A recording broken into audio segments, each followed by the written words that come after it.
Տարիներ շարունակ կազմակերպությունը զբաղվել է մարդու իրավունքներով եւ տարբեր հարթակներում բարձրացրել է այդ ամեն ինչը եւ հատկապես վերջին տարիներին այն կենտրոնացել է ավելի շատ երեխաների իրավունքներով եւ ինչը ըստիս մեծապես գովաբանելի է։ Կարծում եմ այսքանը։ Ներկա պահին մեզ հրավիրել են այստեղ, որպեսզի մենք խոսենք երեխաների խնդիրների մասին։ Մեր 9 ռեգիոնների ընկերների հետ մենք ունեցել էինք on-line սեսիաներ, որտեղ որ քննարկել էինք իրար ամբողջ աշխարհի երեխաների խնդիրները։ Սակայն ներկա պահին մենք այստեղ ենք, որպեսզի ամփոփենք մեր ամբողջ կատարած աշխատանքը եւ փորձենք օգնել ձեզ, որպեսզի կարողանաք ավելի ճիշտ ուղղության վրա լինեք եւ ավելի լավ կարողանաք օգնել մեր ամբողջ մոլորակի երեխաներին։ Կարծում եմ, երբ մեծերը խոսում են երեխաների իրավունքներից, դա ավելի տպավորիչ է, երբ երեխան է խոսում իր բերանից, թե ինչն է իր համար վատ եւ ինչի կարիքն ունի նա, հոգեբանական, աջակցության եւ այլն եւ այլն։ Եվ ես մեծ նպատակներ ունեմ եւ ցանկանում եմ, որ տարբեր հարթակներում հանդես գալով մենք երեխաներս կարողանանք այնպես անել, որ մեծերը փորձեն ավելի լավ հասկանալ եւ օգնել երեխաներին։ Կարծում եմ այսքանը։ Ըստ իս ամենամեծ խնդիրը այն է, որ հաճախ մեծահասակները, թե ծնողները, թե ուսուցիչները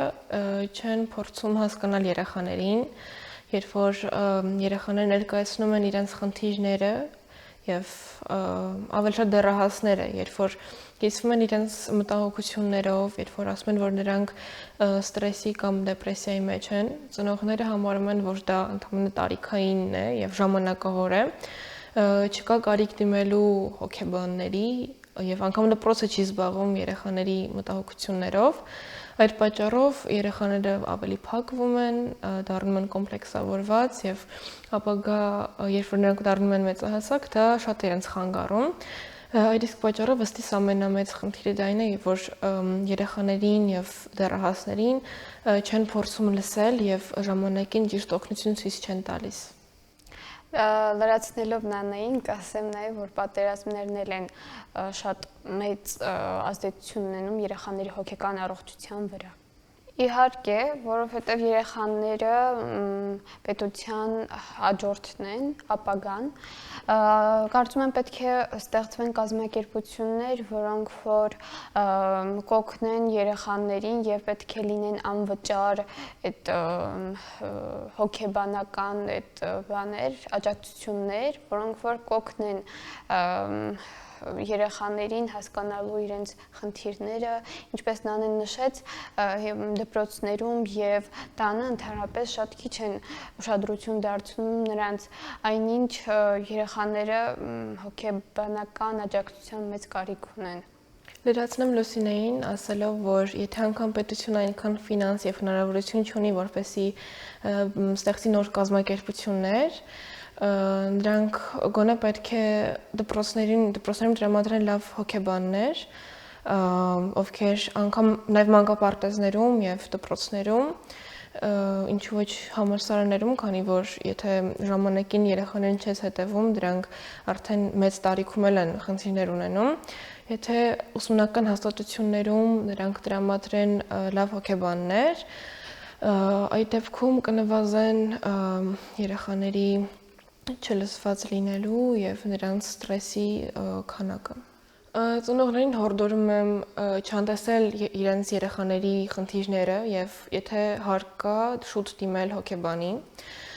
Ուսուցիչներին խնդրում եմ, որ նրանք լսեն երեխաներին եւ ամեն մանր խնդրի պատճառով նրանց ստրեսի չենթարկեն եւ առավել եւս չհարված տնայինների եւ այլնի համար։ Պետությանը հորդորում եմ, ինչպես նշել էր Լուսինեն, ստեղծել նոր կազմակերպություններ, իսկ եթե ոչ տրամադրել լավ հոգեբանների եւ առհասարակ բոլորին եմ հորդորում միան տեսեք երեխաների եւ դեռահասների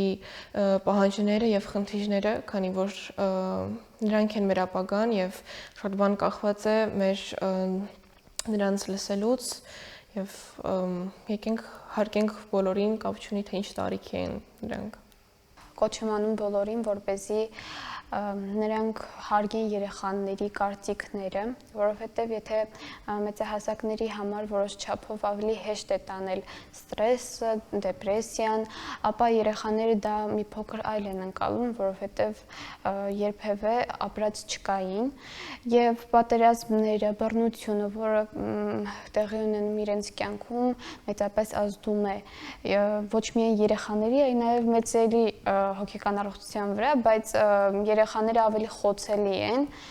եւ կոչ եմ անում բոլորին, հատկապես երկրի նախագահներին եւ գլխավոր այդ խորհրդին, որպեսզի խուսափեն պատերազմներից եւ որպեսզի ամբողջ աշխարհում տիրի խաղաղություն։